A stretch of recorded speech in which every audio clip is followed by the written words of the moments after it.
بسم اللہ الرحمن الرحیم وَلَقَدْ يَسَّرْنَا الْقُرْآنَ لِلذِّكْرِ فَهَلْ مِن مُدَّكِرٍ۔ السلام علیکم ورحمۃ اللہ۔ الحمدللہ وکفیٰ وسلام علی عبادہ الذین اصطفیٰ، اما بعد فاعوذ باللہ من الشیطان الرجیم، بسم اللہ الرحمن الرحیم۔ ومن اظلم ممن ذکر بآیات ربہ ثم اعرض عنہا انا من المجرمین منتقمون۔ سورہ سجدہ کی آیت نمبر 22۔ اور اس سے بڑا ظالم کون ہوگا جسے اس کے رب کی آیات کے ذریعے سے نصیحت کی جائے اور پھر وہ ان سے منہ پھیر لے۔ ایسے مجرموں سے تو ہم انتقام لے کر رہیں گے۔ ومن اظلم کے عنوان سے متعدد چیزیں ہمارے سامنے آتی ہیں۔ اس سے بڑا ظالم کون ہو سکتا؟ اظلم یعنی ظلم میں سب سے آگے۔ تو مختلف عنوانات ہیں، مختلف ظلم کے پیرائے ہیں جنہیں اللہ تعالیٰ اس طرح سے بیان کرتے ہیں۔ جیسے یہ بات آتی ہے ومن اظلم ممن منع مساجد اللہ ان یذکر فیہا اسمہ وسعی فی خرابہا۔ اس شخص سے بڑا ظالم اور کون ہوگا جو اللہ کی مسجدوں میں اللہ کے نام کی یاد سے روکے اور ان کی ویرانی کے در پہ ہو۔ وہاں پر یہ بات اس طرح کہی ہے۔ یہی کہا کہ ومن اظلم ممن کتم شہادۃ عندہ من اللہ۔ اس شخص سے بڑا ظالم اور کون ہوگا جس کے پاس اللہ کی طرف سے ایک گواہی ہو اور وہ اسے چھپائے۔ اور پھر یہاں جیسے بات ومن اظلم ممن ذکر بآیات ربہ، کہ جسے اس سے بڑا ظالم اور کون ہوگا جسے اللہ کی آیات سے اپنے اس کے رب کی آیات سنا کر اسے نصیحت کی جائے ثم اعرض عنہا، وہ اس سے منہ پھیر لے، اعراض برتے۔ یہ جو انداز ہے کہ ہم دیکھتے ہیں کہ مختلف عنوانات کے تحت تو گویا کہیے کہ یہ وہ عنوانات ہیں جو ظلم کے اس مقام تک انسان کو لے جاتے ہیں کہ گویا کہیے کہ وہ ظلم کی انتہا پر پہنچا ہوا ہوتا ہے۔ تو ضروری نہیں ہے کہ جہاں کہا گیا کہ ومن اظلم تو بس ایک ہی کی بات ہے، اس کے مختلف پیرائے ہو سکتے ہیں کہ یہ بھی ظلم کا معاملہ ہے، یہ بھی انتہائی ظلم کی بات ہے اور یہ بھی انتہائی ظلم کی بات ہے۔ تو یہاں پر اس طرح سے یہ بات رکھی گئی، بتا دیا گیا کہ اس کے رب کی آیات سنا کر کسی اور کی بات نہیں ہے، کسی برابر والے آدمی کی بات نہیں ہے، اللہ کی بات ہے، اللہ کی طرف سے یہ چیزیں آ رہی ہیں اور بڑی وضاحت کے ساتھ تفصیل کے ساتھ آ رہی ہیں، پھر اس سے انسان جو ہے اعراض برتتا ہے۔ اللہ رب العالمین نے ایک تو جو قرآن مجید ہمارے سامنے یہ چیزیں اللہ کی نشانیاں بیان کرتا ہے، مختلف انداز سے مختلف طریقوں سے لوگوں کو توجہ دلاتا ہے۔ رسول بھی یہی کام کرتے ہیں، کتاب کے ذریعے سے کرتے ہیں کہ وہ آفاق و انفس میں چھپی ہوئی موجود نشانیاں ظاہر اور چھپی دونوں ان کے سامنے رکھتے ہیں اور بتاتے ہیں کہ دیکھو یہ کس بات کی پر دلالت کرتی ہیں، شہادت دیتی ہیں ایک الہ واحد کے ہونے پر، اس پر جو ہے وہ تمہیں گواہی دے رہی ہوتی ہیں۔ انسان کے اپنے نفس کے اندر بھی یہ چیز موجود ہوتی ہے کہ اگر وہ اپنے بارے میں غور کرے، خود اپنے جسم و جاں اور صلاحیتیں تمام چیزیں اللہ نے اس کی پیدائش کو بھی بنیاد بنا کر بتایا ہے کہ کیسے یہ سارے کام انجام پاتے ہیں۔ اور پھر اسی طرح سے انسان کے اندر جو نیکی اور بدی کو اللہ تعالیٰ نے الہام کیا اس کے تحت بھی اس کا ضمیر اسے بتا رہا ہوتا ہے۔ پھر اپنے ہی حوالے سے وہ مختلف جو ہے معاملات طے کرتا ہے۔ اللہ نے مختلف مثالیں دی ہیں اور بتایا ہے کہ ذرا بتاؤ کہ تم اپنے غلاموں کے ساتھ ویسا ہی معاملہ کرتے ہو جیسا اپنے ہم اثروں کے ساتھ کرتے ہو، یعنی جو برابر کے لوگ ہیں ان کے مقابلے میں غلاموں کے ساتھ کیا رویہ ہے۔ تو اللہ کے جو غلام ہیں، بندے ہیں سارے کے سارے، تو ان کو اللہ کے برابر کیسے ٹھہراتے ہو۔ تو اور مختلف طرح سے اللہ تعالیٰ نے یہ باتیں بتائی ہیں۔ پرانی تاریخ جو ہے پرانی قوموں کی جو تاریخ ہے گزشتہ قوموں کی، وہ بھی ایک نشانی کے طور پر موجود ہے کہ دیکھو جس راستے کو اختیار کر کے کامیاب ہوئے، جس راستے کو اختیار کر کے ناکام ہوئے، یہ ساری چیزیں اس بات پر دلالت کرتی ہیں کہ اللہ تعالیٰ نے جو پیغام دیا ہے وہ بالکل حق ہے جو رسول انہیں پہنچا رہا ہے۔ تو یہ ساری چیزیں موجود ہونے کے بعد پھر انسان اس طرف نہ آئے تو بڑی ظلم کی بات ہے۔ یہ ایک تو یہ کہ کوئی نشانی نہیں ہے، پھر نشانی پہ نشانی، نشانیاں ہی نشانیاں، علامات ہی علامات، اس طرح بلانے کے سارے اہتمام موجود ہیں۔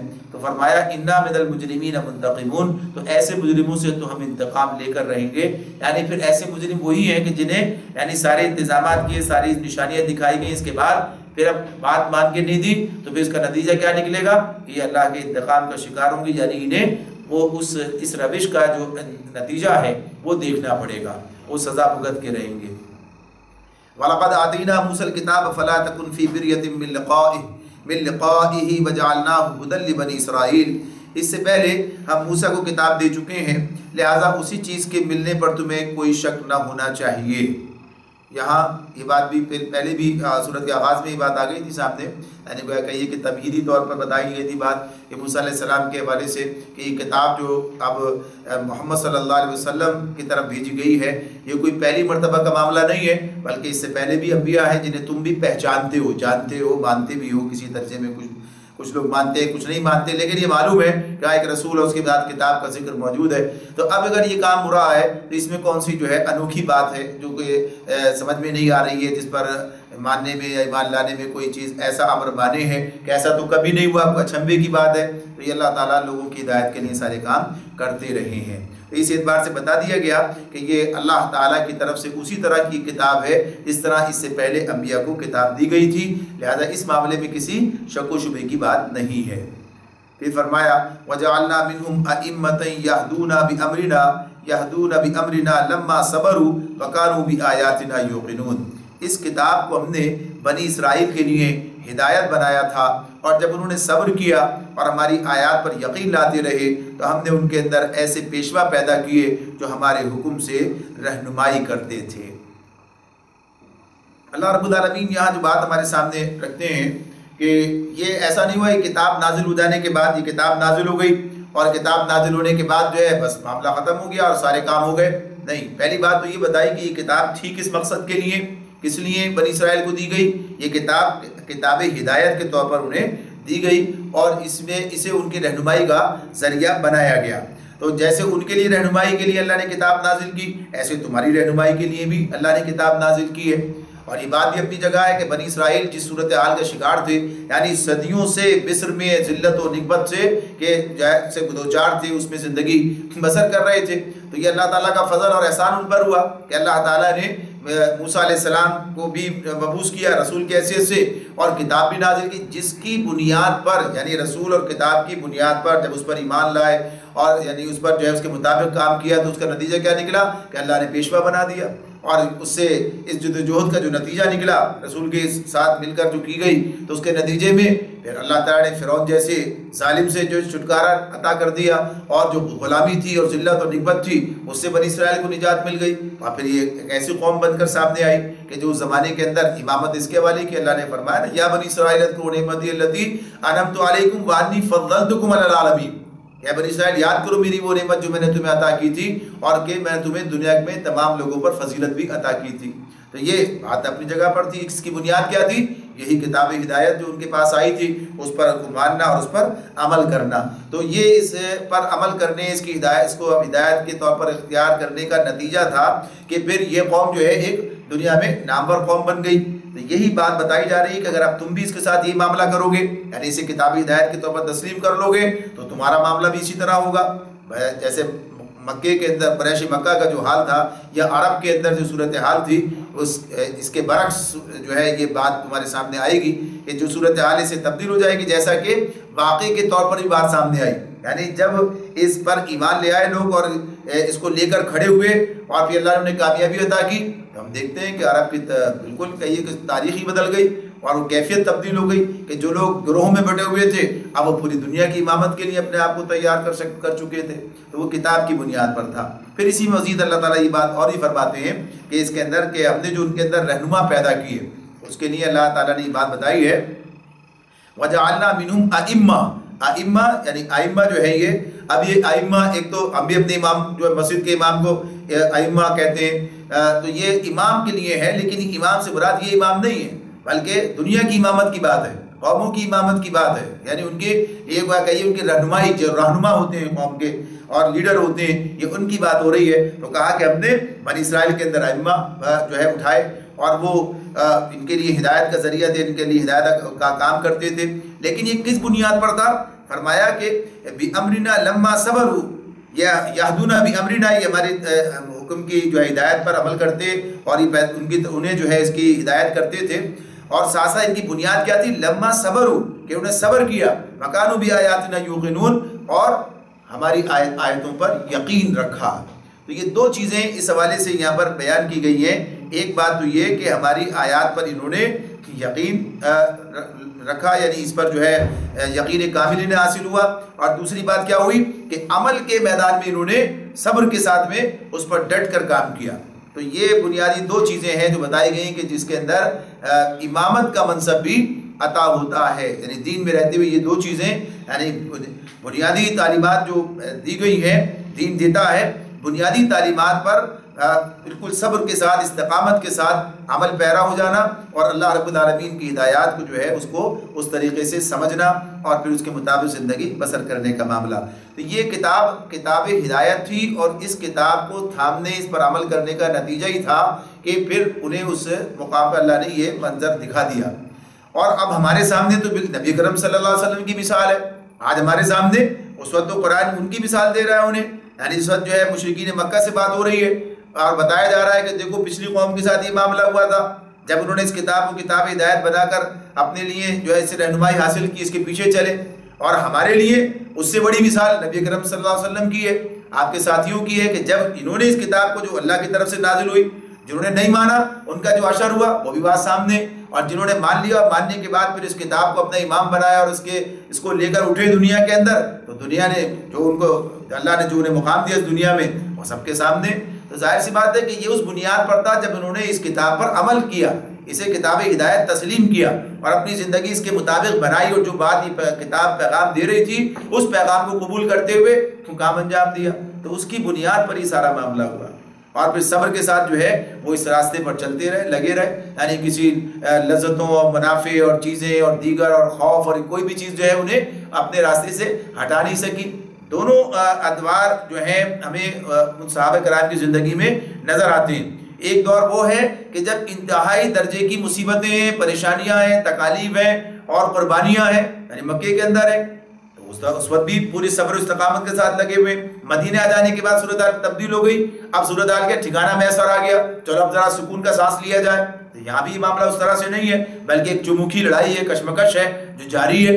اور پھر اس کے بعد چلیے وہ دور بھی گزر گیا، عرب کے اندر جو ہے استحکام حاصل ہو گیا، اب تو آرام سے سکون کے ساتھ زندگی بسر کی جائے، کہا نہیں، بلکہ جو دنیا تک پہنچانا ہے اس پیغام کو، اور پھر پوری دنیا کے اندر ظلم کا خاتمہ کرنا اور عدل کا، اسلام کا پیغام جو ہے لے کر پھیلنا اور پہنچانا، یہ سارے کام انہوں نے کیے۔ ان کی زندگی میں گویا کہ یہ چین و حرام کا معاملہ نہیں تھا، تو جو ایک موقع ہوتا جب تکالیف تھی اور پھر اس پر جو ہے جو صبر کرتے ہوئے کام کر رہے تھے، اب آسائشیں تھیں، سہولتیں تھیں اور فراوانیاں تھیں، یعنی جب عرب کے اندر جو ہے یہ مسلمانوں کو جو طاقت حاصل ہوئی اور پھر دنیا کے اندر جب پھیلے تو اس وقت بھی یعنی اللہ نے کتنی فراوانی عطا کی ہے، کتنا مال و دولت اور ساری چیزیں ملی ہیں، اختیار اقتدار ملا، لیکن اس کے بعد بھی انہوں نے اس سے لطف لینا اور اس کی لذتوں کے اندر جو ہے منہمک ہو جانا یہ گوارا نہیں کیا، بلکہ اس کو سب موجود ہونے کے باوجود بھی وہ اس راستے پر چلتے رہے کہ جو دین نے ان کے سامنے رکھا تھا۔ تو اسی بنیاد پر اللہ تعالیٰ نے اس امامت کو دوام آگے تک عطا کیا۔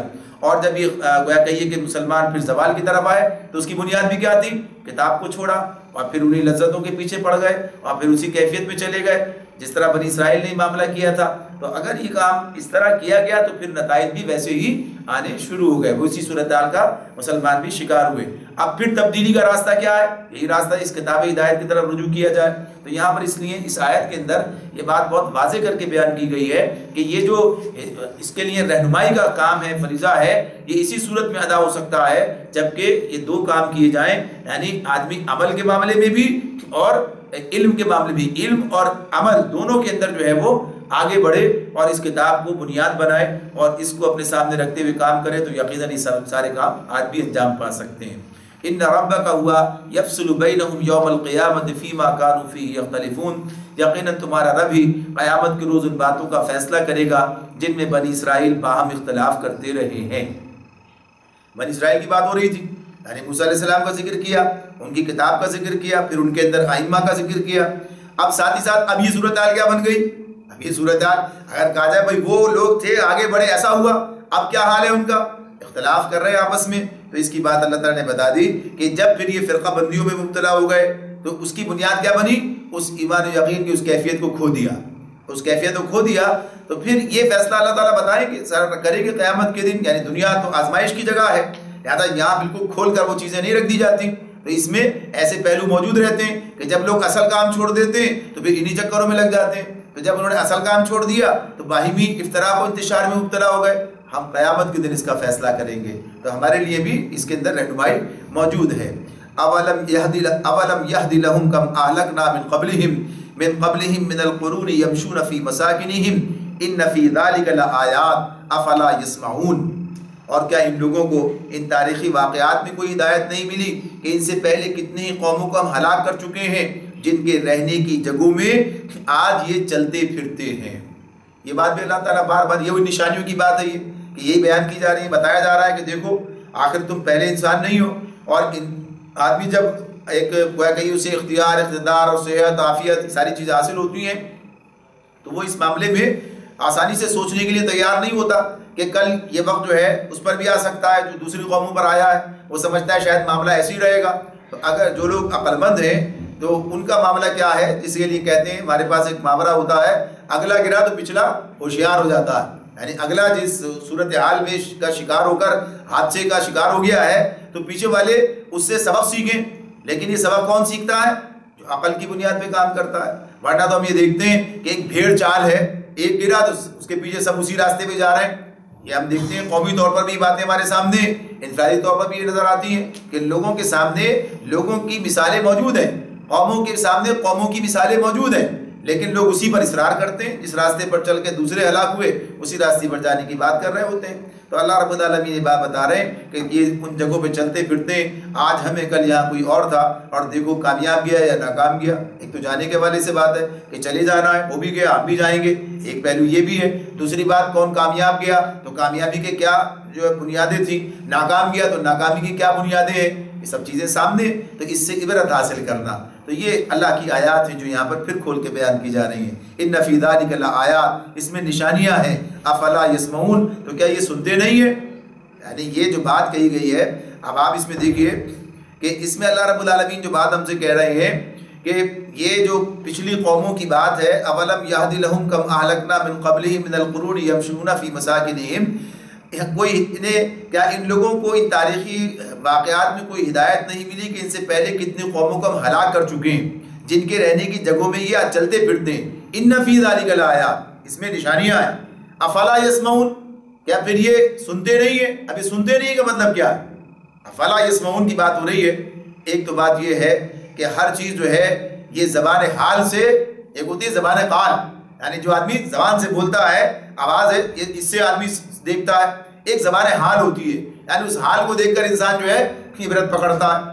کہتے ہیں نا کہ جب کبھی شہر خموشہ میں جایا کرو، وہ تم سے جس طرح سے مخاطب ہوتا ہے، یعنی وہ مخاطبت کیا ہے کہ وہ صورتحال نظر آتی ہے، گویا کہ آپ سے باتیں کرتی ہوئی کہ ہاں یہ صورتحال جو آج یہاں نظر آ رہی ہے، جو لوگ کل تک ہمارے ساتھ چلتے پھرتے آج یہاں پر ہیں، کل یہ ہمارے ساتھ ہونا ہے۔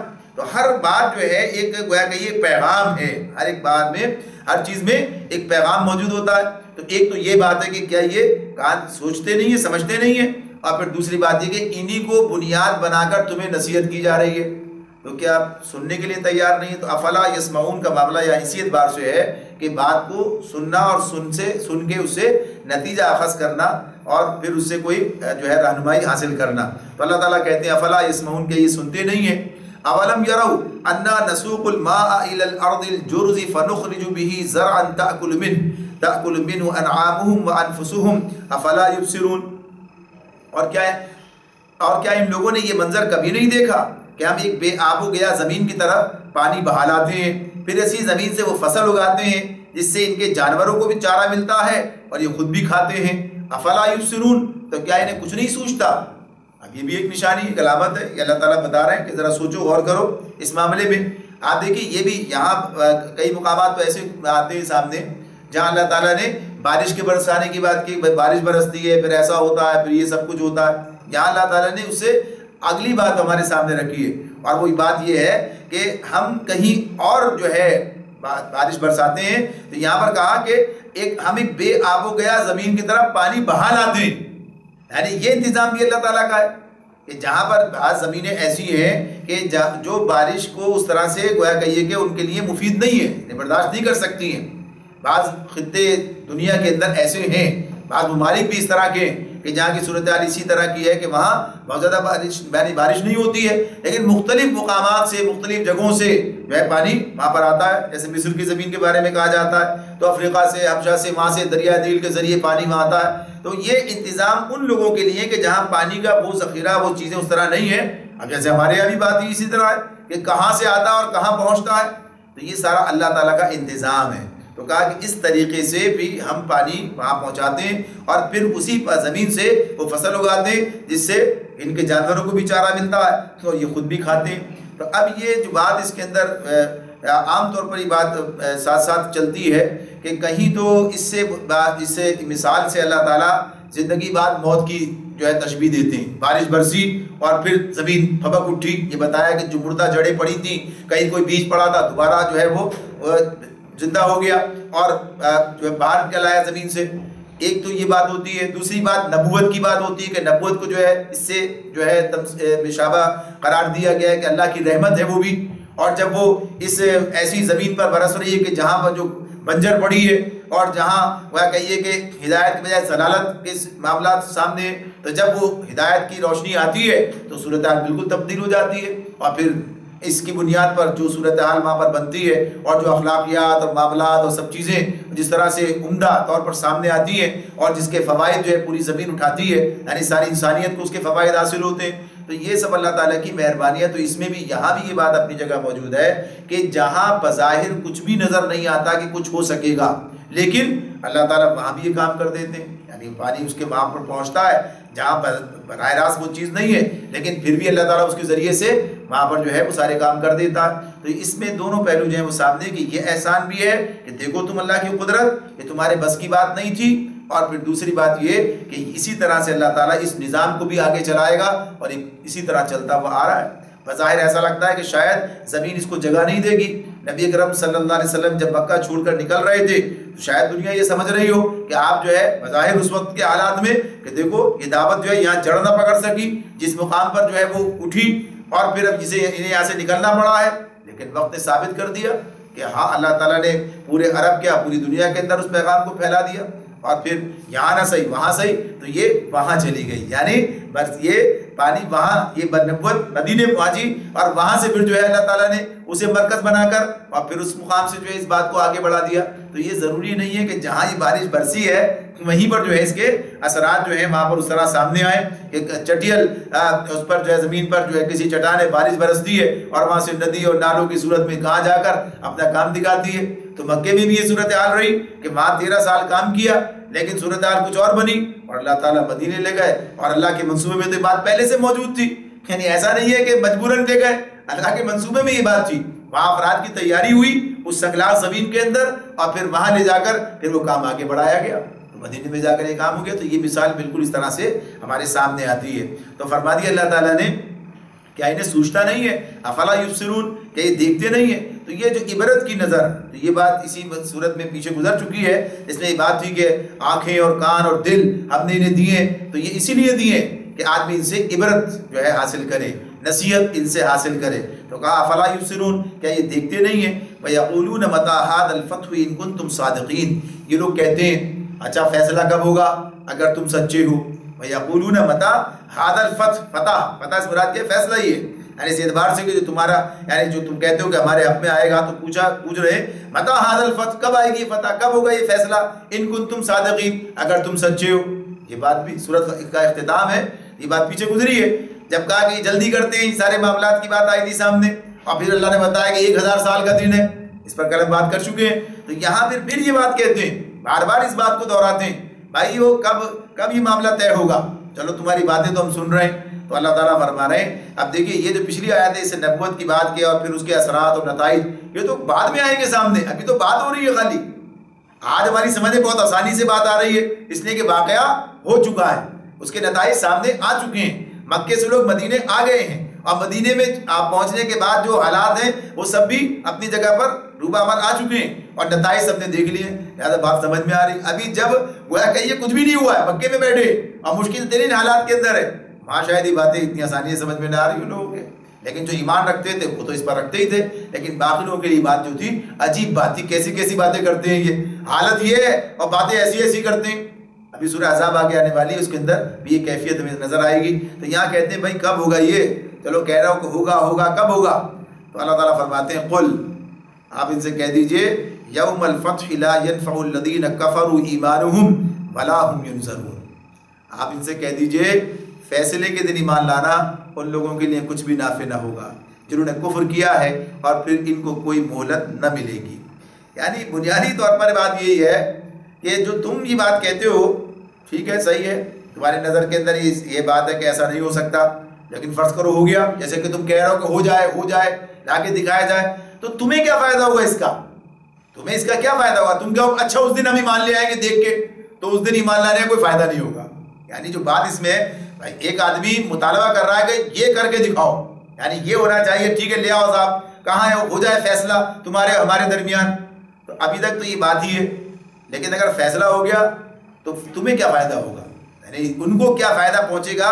وہ اگر کوئی کہے گا اچھا پھر تو ہم ایمان لے آئیں گے، تو اللہ تعالیٰ بتا رہے ہیں اس دن کا ایمان لانا نافع نہیں ہوگا، اس دن کوئی فائدہ نہیں ہوگا ایمان لانے کا، جس دن اللہ کی طرف سے فیصلہ آ گیا۔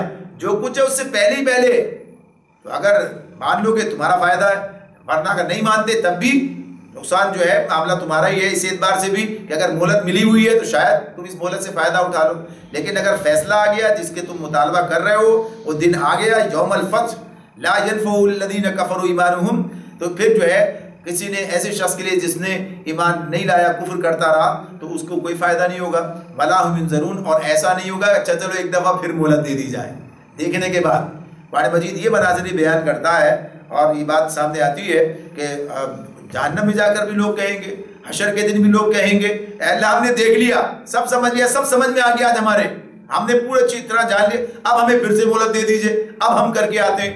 تو کہا کہ اب تو معاملہ نہیں، معاملہ تو ختم ہو گیا، تو اس دن تو لوگ ایمان لے آئیں گے، مان لیں گے ساری بات، تو یہ اس دن کا ماننا جو ان کے لیے کوئی فائدہ نہیں ہوگا، اور دوسرے مہلت بھی دوسری نہیں دی جائے گی، یہی مہلت ہے، اسی سے فائدہ اٹھاؤ اور اسی میں اپنا معاملہ ٹھیک کرو۔ فَأَعْرِضْ عَنْهُمْ وَانْتَظِرْ إِنَّهُمْ مُنْتَظِرُونَ، اچھا انہیں ان کے حال پر چھوڑ دو اور انتظار کرو، یہ بھی منتظر رہیں، یہ بھی منتظر رہیں۔ تو یہ بات بھی بہت واضح طور پر اللہ تعالیٰ نے ہمارے سامنے رکھی ہے کہ اس دنیا میں سارے فیصلے نہیں ہوں گے، اس دنیا میں سارے فیصلے نہیں ہوں گے، یہ بات اللہ نہیں کہہ رہے ہیں یہاں پر۔ اب آپ دیکھیے ایک بظاہر تو صورتحال یہ ہوتی ہے بھئی ہم کہتے ہیں اللہ تعالیٰ ہماری بات سنیں اور اس طرح سے رسول کا ساتھ دینی ہے، اس طرح کی بات کہ یہ برابر جو ہے تنگ کر رہے ہیں اور زج کر رہے ہیں، اور آپ کو گویا کہیے کہ اس طرح سے بات کیوں نہیں آتا، آ جائے فیصلہ اور آ جائے وہ عذاب جس کی خبر دے رہا ہو، تو اللہ کہا چلو ٹھیک ہے چلو لے لیا دے دیا جائے، بلکہ اللہ تعالیٰ صرف اس کے بارے میں بتا رہے ہوتے ہیں انہیں کہ دیکھو تمہارا ہی نقصان ہے وہ جب آئے گا، اس کا فائدہ تمہیں کچھ حاصل نہیں ہوگا، اس دن ایمان لانے کا کوئی فائدہ نہیں ہوگا۔ اور پھر آخر میں رسول سے کیا کہہ دیا؟ آخر میں کہہ دیا فَأَعْرِضْ عَنْهُمْ، اگر یہ نہیں مانتے انہیں ان کے حال پہ چھوڑ دو، انہیں ان کے حال پر چھوڑ دو، وَانْتَظِرْ إِنَّهُمْ مُنْتَظِرُونَ، یہ بھی انتظار کریں اور تم بھی منتظر رہو۔ یعنی کسی کے کہنے سے معاملہ نہیں ہوگا، کہ اللہ تعالیٰ کے اپنے منصوبے ہیں، اپنی حکمت کے مطابق، اپنے وقت کے مطابق یہ سارے جو ہیں انجام پائیں گے، اور پھر اس کے اثرات و نتائج دنیا میں لوگوں کے سامنے آئیں گے۔ سورہ سجدہ مکمل ہوتی ہے، اللہ تعالیٰ ہمیں اسے سمجھنے اور اس پر عمل کرنے کی توفیق عطا فرمائے۔ وآخر دعوانا ان الحمد للہ رب العالمین۔